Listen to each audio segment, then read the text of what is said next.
Jadi sarkopenia itu apa sih Kak Santo? Kondisi di atas 30 tahun ke atas, tapi juga bisa terjadi lebih cepat. Adalah salah satu resiko yang mengerikan sebenarnya. Ini ada hubungannya dengan stimulus juga nggak? Jadi kalau otot itu semakin distimulus, dia juga ketika butuh recovery, dia akan lebih cepat juga ya? Let's say kita bisa latihan ketahanan. Nah, atau mungkin lebih gampangnya latihan beban ya. Nah, beban itu sendiri bisa didapetin dari banyak hal. Tapi kayaknya kasus-kasus yang banyak saya temui itu banyak makan karbonya dibanding protein, lebih banyak karena enak aja gitu. Bukan karena ini ya, karena emang enak ya. Enak. Karbo. Salam para sahabat lansia, kembali kita bertemu dengan acara yang kita tunggu-tunggu, yaitu Melaba Menjadi Lansia Bahagia. Acara ini diselenggarakan oleh Komisi Warga Senior GKI Coyudan Solo bersama Radio Immanuel setiap hari Rabu pukul 11 sampai jam 12. Dalam kesempatan ini saya ingin menyapa semuanya, opa oma, ya, yang kakung, yang putri, baik yang ada di rumah, di Panti Reda atau dimanapun kalian berada. Apa kabar semuanya? Saya berharap semuanya dalam keadaan yang sehat, bahagia, senantiasa diberkati Tuhan dan tetap semangat. Nah, hari ini saya Regilio akan memandu acara Melaba kita selama kurang lebih 1 jam ke depan. Dan semoga semua tetap setia mendengarkan program acara ini sampai selesai ya. Dan siaran ini bisa didengarkan melalui Radio Immanuel frekuensi 94,3 FM atau melalui jogjastreamer.com. Nah, sahabat lansia juga bisa menyaksikan siaran ini di Facebook Radio Immanuel, dan juga Melaba juga sekarang sudah hadir di YouTube, yaitu di channel Coyudan Digital Ministry. Nah, jadi opa-oma yang biasanya buka YouTube bisa cek-cek di channel Coyudan Digital Ministry ya. Nah, topik bahasan hari ini adalah soal kesehatan, dan narasumber kita hari ini adalah Kak Desanto. Halo, selamat siang Kak Santo. Selamat siang Mas. Ya, apa kabarnya? Baik ya?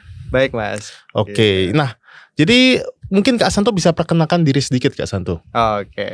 Halo, saya Desanto. Saya personal trainer di salah satu gym di Solo yang namanya Fitness in Solo. Dan kebetulan kita akan membahas topik yang menarik banget ya. Ya, betul. Wah, menarik banget ya hari ini. Ya. Oke, sekarang kita akan masuk ke sesi yang pertama. Kita akan sama-sama akan cari tahu apa sih sebenarnya sarkopenia ini. Silakan Kak Santo. Jadi sarkopenia itu apa sih Kak Santo? Oke, jadi kita bakal bahas tentang sarkopenia ya.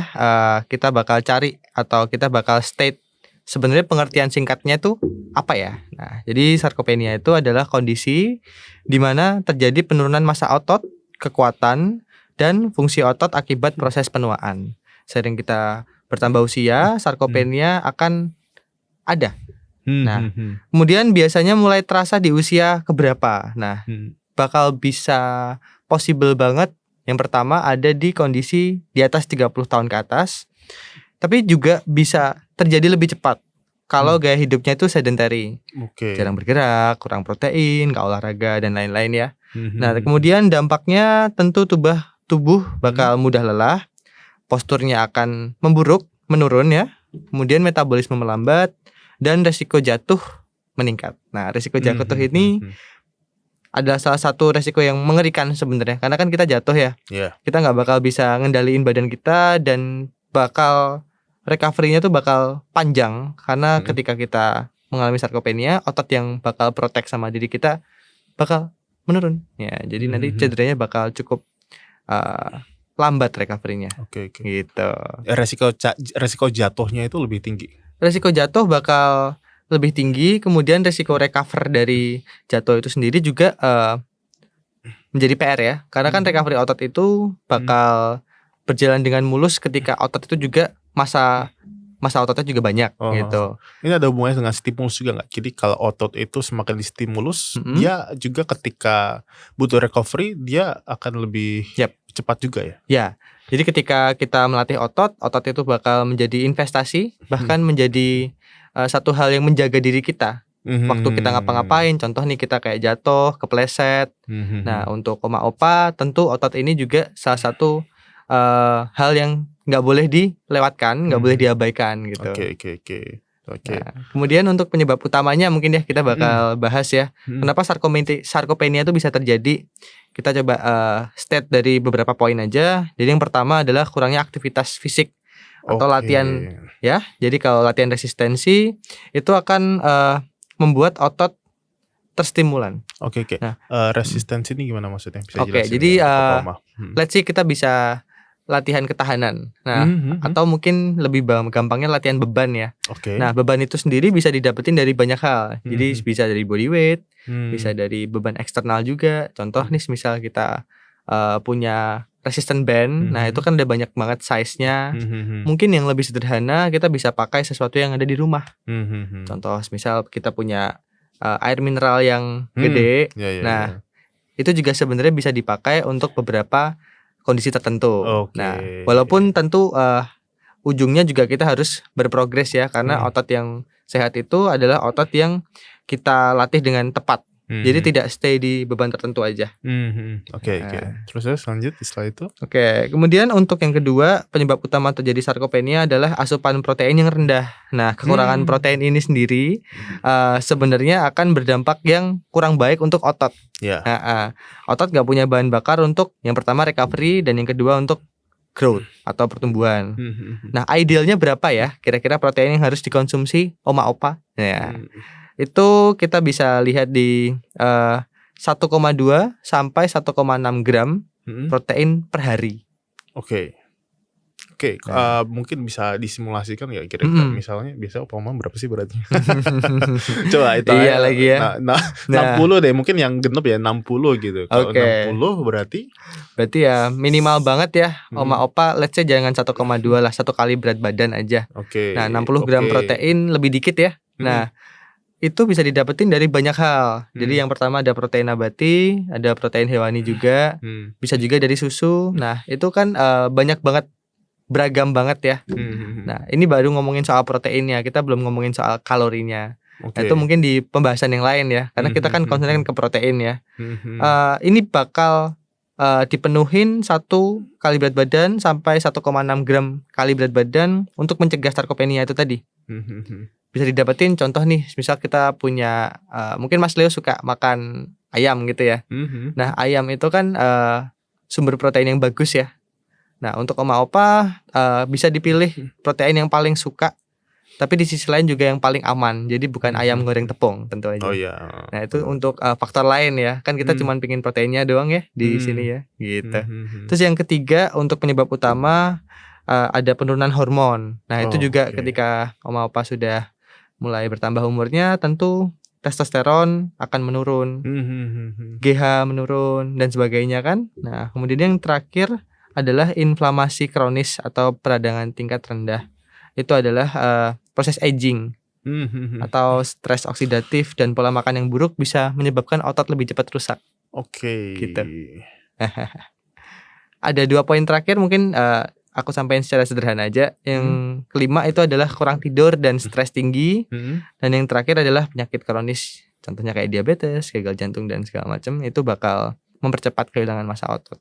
Nah, untuk tidur ini sebenarnya tricky ya. Karena aku yakin kita juga semua pengen tidur yang nyenyak ya dan segala macamnya. Tapi kalau misal kita pengen lebih safe, kita tidur yang bagus itu berapa jam? Nah, itu sebenarnya 7 jam. Minimal 6 jam boleh, tapi kalau misal under dari 6 jam, nah itu proses otot untuk recover dan berkembang itu akan berkurang. Gitu. Untuk proses otot untuk recover, tapi recover ini nggak harus kayak kita nggak olahraga pun itu tetap recover juga otot kita gitu ya. Menarik. Jadi ketika kita bakal kasih permisalan aja ya mungkin ya, oma-opa kita lagi jalan-jalan sore gitu kan, keliling taman gitu.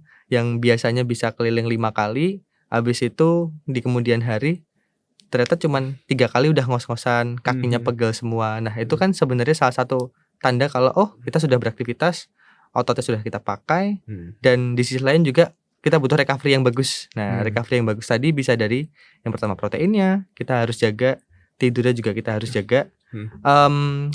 Baik banget kalau kita misal mengusahakan kegiatan yang menyenangkan, tapi di sisi lain juga bermanfaat gitu. Nah, menarik banget gitu bahas ini ya. Iya. Terus tadi ya mungkin balik lagi ya tadi sebelumnya kan ngomongin soal inflamasi ya. Nah,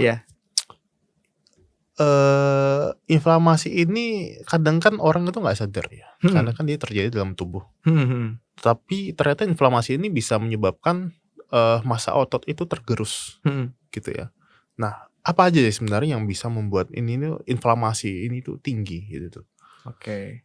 Jadi, kebanyakan dari apa yang kita lihat dari olahraga ya, itu sebenarnya nggak lain dan bukan adalah bebannya ya. Nah, Mhm ketika bebannya sudah melebihi batas yang seharusnya digunakan, itu akan beresiko untuk memperbesar resiko inflamasi itu tadi. Nah, di mhm sendi dan mungkin di otot juga. mhm Nah, ketika opa olahraga, yang pasti kita pengen bebannya tuh harus tepat, mhm gerakannya harus benar, kemudian nanti kita harus pastikan recovery-nya mhm yang dari pola makan, dari pola tidur itu juga terjaga gitu. mhm Kadang mhm memang inflamasi itu juga, ada yang gak kerasa juga. mhm Jadi tanpa sadar kayak udah ngos-ngosan, capek, mhm kemudian waktu olahraga atau mungkin sesimpel jalan kaki itu ada tumpuan yang salah, mhm ada satu gerakan yang menghentak. Nah, itu cukup mhm. beresiko untuk meningkatkan inflamasi. Nah, Oke. inflamasi ini sendiri juga, bakal segera hilang atau bakal segera sembuh jika memang massa ototnya sudah besar. Mmm, Nah, oke. kalau dari sisi makanan ada nggak kira-kira? Kalau dari sisi makanan, tentu Apa yang kita kita bakal konsumsi? yang kita konsumsi ya, sebenarnya, kita bakal sangat rekomendasiin makanan yang kita prioritaskan dari proteinnya itu sendiri. Contoh nih Mhm kita makan nasi ayam gitu kan, kita yang simpel-simpel aja ya mungkin ya, nasi ayam kita bisa lihat secara, kasaran dulu aja tanpa kita timbang-timbang, mhm sebenarnya porsi yang paling gede dalam satu piring itu apa aja. Nah, supaya oma opa bisa bagus ya makannya ya, kita bisa lihat yang kita ambil atau kita pilih itu yang pertama adalah proteinnya. Nah, mmm, protein itu bisa macam-macam nih, ada ayam, telur, tempe, tahu, ya, mhm bisa juga ada tambahan sayur sebagai serat. Nah, sekarang, yang biasanya terjadi, di kasus, klien saya adalah sebenarnya adalah karbohidratnya itu porsinya terlalu besar dibanding proteinnya. ya ya ya ya ya, Nah betul betul. nah, apa yang bakal terjadi ketika porsinya kurang tepat? Mmm, Nah, yang kita butuhkan untuk recovery otot sebenarnya kan protein ya. mhm Nah, tapi kalau semisal nasinya kebanyakan, perut kita sudah mhm kenyang. mhm Nah, yang seharusnya kita masukkan adalah protein yang harusnya lebih banyak, mhm tapi kondisinya, wah, ternyata perutnya sudah penuh nih. Jadi kita mhm bahkan belum memasukkan protein yang kita butuhkan. Jadi kalau dari mhm pola makan sebenarnya lebih ke pemilihannya aja, mhm porsinya dan tentu momennya. Contoh nih mhm sebelum kita olahraga, sebenarnya kita butuh yang namanya karbohidrat. mhm Nah, itu kan kita bisa pakai untuk olahraga makin berenergi ya. mhm Nah, mhm ketika kita pastikan aja apa yang kita konsumsi itu tepat, porsinya pas, dan kita bisa nikmatin olahraga yang asik itu tadi. mhm mhm mhm mhm. Oke oke oke oke. Tadi, sorry protein, tapi Mmm, kayaknya kasus-kasus yang banyak saya temui itu mhm. banyak makan karbonya dibanding protein, lebih banyak karena enak aja gitu. Bukan karena ini ya, karena, Emang enak ya? enak, karbo." Heeh. Jadinya, apa namanya, kayak yang bagian protein udah terlupakan gitu. Iya. Yang penting jadi kayak kan ada yang bilang, "Yang penting kenyang." Mhm mhm. Oh, ya ya ya. Gitu, jadi tidak Heeh terlalu heeh. memikirkan, nutrisinya Heeh gitu. heeh heeh. Ya, kalau semisal memang sering kasus ya, banyak dari kebiasaan-kebiasaan yang nggak nyadar itu loh, Mas. Mhm, Yang semisal kita lakuin tanpa sadar, terus kita bisa lakuin bertahun-tahun, kemudian kita, lihatnya udah telat nih. Oh, mhm ternyata selama ini gini gini gini ya. Nah, ada baiknya ketika kita, semisal ya kita ke restoran atau mungkin kita masak di rumah sendiri, mhm mungkin karena teknologi zaman sekarang dan saya kira banyak banget informasi yang bisa kita dapetin dari manapun, penting banget buat mengerti apa yang kita konsumsi, penting banget buat kita menikmatin apa yang kita konsumsi juga, sehingga nanti habit-nya bakal berkepanjangan. mhm mhm Mungkin ada banyak juga yang, sudah mengusahakan contoh nih, mengusahakan kayak diet tanpa makan nasi gitu. mhm Bagus, bagus dan, saya anggap, itu habit yang menyenangkan, mhm sehingga nanti bisa berkepanjangan. Nah, mhm sayang sekali ketika kita punya habit yang kita bahkan nggak enjoy gitu, mhm atau kita ngelakuinnya terpaksa, nah nanti resiko bounce back-nya itu bakal lebih tinggi dan mhm kemungkinan bakal, "Oh, sudah saatnya nih. Nah itu nanti jadi balas dendam gitu. Nah kemungkinan nanti bakal terjadi banyak hal kayak kalorinya terlalu berlebihan, makanannya mungkin gak ada yang pas gitu nutrisinya kayak gitu-gitu. Oke. Oke, kalau gitu sudah selesai pemaparan untuk sesi yang pertama ya. Kita akan melanjutkan pembicaraan kita tentang sarkopenia, dan mungkin sesi yang ini kita akan bicarakan soal bagaimana sih cara mencegahnya atau solusinya itu apa. Seperti itu. Silakan Kak Desanto. Oke, jadi saya bakal introducing diri saya lagi ya. Jadi saya Desanto, saya personal trainer di Fit Nation, dan di Fit Nation ini sendiri yang saya banggakan juga adalah kami selalu mendapatkan yang pertama ilmu yang sangat update. Oke. Nah, jadi yang bahasan yang kali ini adalah senior fitness alias fitness untuk lansia. Ini by Coach Andre Hartono. Oh gitu. Oke. Iya. Oke, mungkin aku bakal mulai dari yang pertama adalah process of aging, atau yang biasa kita lihat dari oma opa ya. Seiring berjalannya waktu, seiring bertambahnya usia, akan terjadi banyak hal. Yang pertama ada sarkopenia, kemudian ada osteoporosis, kemudian ada yang penurunan penglihatan dan pendengaran, kecepatan pemrosesan informasinya mulai melambat. Kemudian mungkin kita bisa lihat dari sulit untuk melakukan multitasking untuk oma opa ya. Nah itu semua adalah salah satu proses of aging yang bisa terjadi. Nah kemudian apa yang sebenarnya dibutuhkan untuk lansia? Nah lansia ini kita kategorikan by WHO 60 plus. Jadi di atas 60 tahun ya. Nah oke, kita cek dulu. Ya, untuk daily activity yang dilakukan oleh lansia itu sebenarnya banyak hal yang membutuhkan otot yang sehat, otot yang kuat ya. Jadi mulai dari bangun dari tempat tidur, duduk dan berdiri. Nah, kemudian mungkin simple berjalan ya, membawa belanjaan. Itu semua sebenarnya membutuhkan otot yang sehat. Nah, otot yang sehat ini semuanya akan berkontribusi untuk mencegah hal-hal yang buruk terjadi. Contoh adalah yang di sesi pertama tadi adalah mencegah jatuh. Nah, balik lagi ketika jatuh, banyak banget dampak yang bisa terjadi untuk oma opa ya ketika ototnya masih belum sehat ya. Nah, coba kita cek up. Latihan apa yang akan membantu kebutuhan dari oma opa. Nah, by American Council on Exercise, kita bisa bagi 4. Ada function, ada health, ada fitness dan performance. Nah, secara garis besar sebenarnya untuk latihan yang kita butuhkan atau olahraga yang kita butuhkan itu tujuannya yang pertama adalah supaya oma opa bisa berfungsi dengan baik ya. Kemudian untuk kesehatan tentu, kebugaran, dan di tahap yang keempat adalah performance. Jadi yang mungkin waktu muda oma opa suka basket ya. Terus ketika bertambahnya umur, performance basket yang dulu sudah dilakukan di masa muda tentu berkurang ya.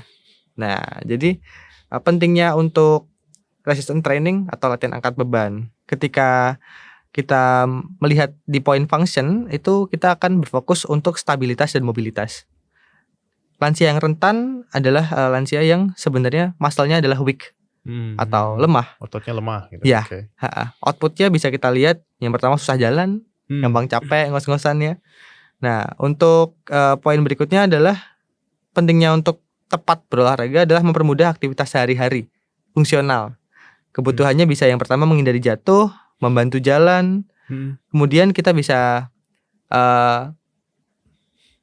memberikan dampak yang langsung di kehidupan sehari-hari. Contoh mungkin jalan-jalan nih di Superindo gitu kan, bawa belanjaan yang sebenarnya di hari itu bebannya itu sebenarnya nggak lebih berat dari waktu belanjaan di momen-momen sebelumnya yang sebenarnya lebih berat. Nah, tapi ketika loh kok bebannya masih enteng nih, tapi kok udah ngos-ngosan segala macam. Nah, itu besar resiko mungkin sudah terjadi sarkopenia. Nah, gitu.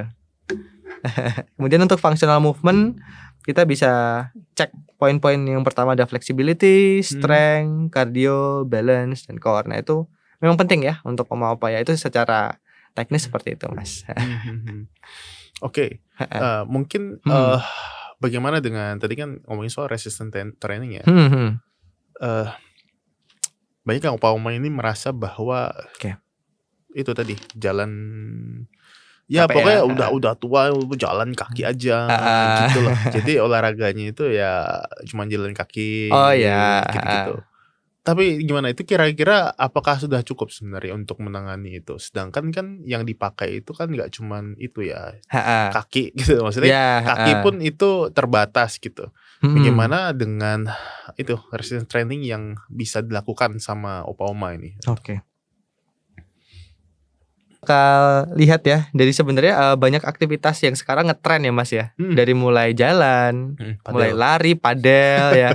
Tapi nggak mungkin mau apa padel. Tapi saya nggak tahu ya. Cuman mungkin ada. Tapi penting banget buat yang pertama mengerti kebutuhan. Nah, kebutuhan yang didapetin dari ketika kita rajin berjalan kaki, kemudian kita bisa lihat sebenarnya apa yang terjadi setelah kita jalan kaki. Yang pertama adalah tentu melatih otot jantung ya. Kemudian yang kedua memang secara latihan mungkin kakinya sudah terlatih dengan baik ketika kita jalan kaki. Nah cuman itu ada tahapan-tahapan yang harus kita kembangkan supaya otot tetap terlatih dengan tepat gitu kan. Nah tadi ketika kita lihat daily activity yang dilakukan oleh Oma Opa, tentu jalan kaki yang sehat, jalan kaki yang sering akan membuat otot kaki sehat, otot jantung sehat. Tapi sayangnya ketika kita lihat secara garis lebih besar lagi, sebenarnya butuh tangan yang kuat, punggung yang kuat juga. Nah itu semua akan menunjang daily activity atau kita bisa sebut fungsional banget. Nah contoh kita bisa yang pertama mengangkat tangan ke atas, memutar tubuh, kemudian kita bisa memakai sepatu dan kaos kaki tanpa sakit, tanpa membungkuk. Nah itu semua perlu untuk melatih otot yang tepat. Yang kita lihat sebenarnya untuk jalan kaki ternyata kurang cukup untuk melatih otot yang lain, karena otot lain juga kita pakai di kehidupan sehari-hari ya. Gitu. Jadi kalau semisal movement yang digunakan memang ada latihan banyak banget yang bisa digunakan ya. Di Fit Nation itu sendiri kami juga sebagai personal trainer, kami adalah pelatih yang tepat untuk bisa melatih Oma Opa secara tepat juga. Mulai dari pemilihan beban, cara memberikan program, nah itu semua ditujukan untuk kesehatan yang tepat juga. Gitu. Kalau ada nggak yang untuk misalnya Oma yang mau coba di rumah dulu nih, bisa nggak itu? Kalau untuk di rumah tentu kita bisa ya. Kita tentu sangat mengapresiasi semua usaha, semua kegiatan yang positif. Jika kita lakukan dengan tepat tentu akan berdampak positif juga. Jadi ketika kita olahraga di rumah, tentu kita bisa yang pertama menyiapkan beberapa hal. Bisa kursi, bisa dumbbell kecil, kemudian kalau misal lebih panjang lagi adalah resistance band. Nah itu adalah karet yang dimana kita bisa gunakan untuk latihan-latihan tertentu. Kemudian mungkin hal-hal yang lebih sederhana, Oma Opa bisa pakai aqua yang gede tadi. Nah ketika kita gunakan dengan tepat, lagi-lagi dengan gerakan yang pas juga, itu akan berdampak bagus kayak gitu. Berarti gimana Opa-Oma nih harus, soalnya karena di pikiran banyak orang itu kalau angkat beban tuh selalu kayak ingatnya itu barbell gitu.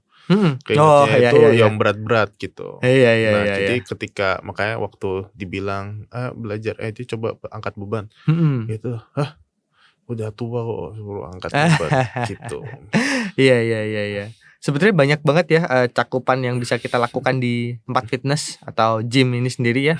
Selain kita mengangkat barbel, mengangkat berat-beratan ya, sebenarnya banyak banget hal-hal yang bisa kita lakukan secara tepat. Yang dibutuhkan A, kita berarti bisa lakukan A gitu kan. Jadi nggak harus kita melakukan hal-hal yang mungkin kita takutkan itu tadi buat Oma Opa ya. Memang sebenarnya di gym lengkap banget ya, mulai dari treadmill, mulai dari dumbbell, barbell segala macam. Nah tapi penting banget supaya kita tahu kegiatan yang kita bisa lakukan, yang kita bisa berikan ke Oma Opa itu adalah kegiatan yang pas. Misal Oma Opa posturnya ada yang bungkuk gitu kan.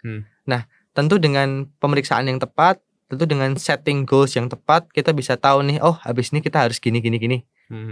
Habis ini kita bisa kasih olahraga yang kayak gini, latihan yang kayak gini, beban yang kayak gini, supaya nanti tujuan utamanya mungkin belum membuat Oma Opa gede berotot kekar gitu enggak. Tapi kan lebih ke fungsional, lebih ke membenarkan postur gitu kan. Nah Itu jadi satu hal yang menarik untuk dibahas kalau misal kita bisa membawa oma opa kita ke tempat gym atau fitness center kayak gitu. Oke. Ya itu berarti untuk ini juga ya, anak-anaknya, cucu-cucunya juga ya. Mm-mm. Supaya mungkin dibayarin gitu membernya. atau coba apa anak cucunya kalau misalnya latihan gitu, ya mungkin diajak ya opa-omanya supaya ngelihat juga ya. Coba nyoba-coba gitu ya. Oke, kalau gitu terima kasih untuk penjelasannya Kak Desanto ya soal sarkopenia dan juga pentingnya latihan angkat beban ya untuk lansia ya, betul. untuk mencegah sarkopenia seperti itu. Baik, kalau gitu kita akan berdoa sama-sama. Mari kita berdoa ya. Bapa yang surga, kami bersyukur karena pada siang ini kami boleh belajar bersama-sama menambah pengetahuan kami soal menjaga kesehatan kami. Tuhan tolong kami supaya kiranya kami tidak hanya dapat mengerti dan memahami materi hari ini, tapi kami dapat mempraktikkannya. Supaya kami juga dapat bertanggung jawab dengan kesehatan, dengan tubuh yang Tuhan karuniakan kepada kami ya Tuhan. Terima kasih Tuhan, berkati setiap opa-oma supaya kiranya boleh sehat selalu dan juga terus sehat dan memiliki kualitas hidup yang baik juga. Terima kasih Tuhan, terima kasih. Dalam nama Tuhan Yesus kami berdoa, amin. Oke, saya sekali lagi mengucapkan terima kasih untuk Kak Desanto yang sudah ini ya, berikan banyak informasi mengenai sarkopenia dan juga bagaimana mencegahnya seperti itu. Betul. Nah, mungkin ya supaya lebih nampol lagi pesan kita hari ini, mungkin Kak Desanto bisa ngasih closing statement untuk mengingatkan opa-oma seperti itu. Ya, jadi kalau dari saya yang pertama adalah tetap semangat buat oma opa ya untuk berolahraga. Cari olahraga yang paling menyenangkan dan paling dibutuhkan, karena yang pertama adalah sarkopenia akan segera terjadi ketika kita bertambah usia, dan itu akan sangat berdampak buruk ketika kita tidak menjaga kesehatan otot. Oke, jangan lupa untuk tidur yang cukup, pola makan yang tinggi protein dan bernutrisi, supaya nanti kita bisa lihat oma opa sehat terus ya. Gitu. Oke, siap deh. Oh, terima kasih Pak Santo untuk closing statement dan juga doa-doanya ya. Untuk harapan untuk setiap opa-oma gitu ya.